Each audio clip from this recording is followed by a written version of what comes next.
വീണ്ടും കോപ്പിയടിച്ച് നാണം കെട്ടിരിക്കുകയാണ് പാകിസ്ഥാൻ സൈന്യം. പാക് പട്ടാളം ഇത്തവണ പറ്റിക്കാൻ ശ്രമിച്ചത് സ്വന്തം പ്രധാനമന്ത്രിയെ തന്നെ. കരസേനാ മേധാവി അസീം മുനീർ പ്രധാനമന്ത്രി ഷെഹബാസ് ഷെരീഫിന് നൽകിയ സൈനികാഭ്യാസത്തിന്റെ ചിത്രമാണ് പുതിയ വിവാദം. ഇന്ത്യക്കെതിരായി പാകിസ്ഥാൻ നടത്തിയ ആക്രമണത്തിന്റെ സ്മാരകമായാണ് പട്ടാള മേധാവി ചിത്രം സമ്മാനിച്ചത്. എന്നാൽ കഴിഞ്ഞ 5 വർഷത്തിനിടെ പലതവണ ഉപയോഗിച്ച ഒരു പഴയ ചിത്രമാണ് ഈ ഫ്രെയിം ചെയ്ത ഫോട്ടോ. ചൈനീസ് മൾട്ടിപ്പിൾ റോക്കറ്റ് ലോഞ്ചറായ PHL-03ന്റേതാണ് ഈ ഫോട്ടോ. ഇത് ആദ്യം 2019ലാണ് പങ്കിട്ടത്.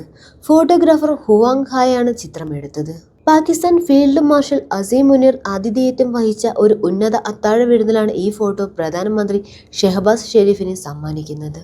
പാകിസ്ഥാൻ ഇന്ത്യക്കെതിരെ നേടിയ ചരിത്ര വിജയത്തിന്റെ ഓർമ്മ പുതുക്കാൻ എന്ന് അവകാശപ്പെട്ടാണ് ചിത്രം നൽകിയത്. എന്നാൽ ഇത് സോഷ്യൽ മീഡിയയിൽ പങ്കുവച്ചതോടെ കള്ളി വെളിച്ചതായി. ഫോട്ടോ പാകിസ്ഥാന്റെ ഓപ്പറേഷൻ ബുനിയൻ അൽ മാസൂസിൻ്റെതല്ലെന്നും 2019ലെ സൈനിക അഭ്യാസത്തിൻ്റെതാണെന്നും സോഷ്യൽ മീഡിയ ഉപഭോക്താക്കൾ പെട്ടെന്ന് ചൂണ്ടിക്കാട്ടി.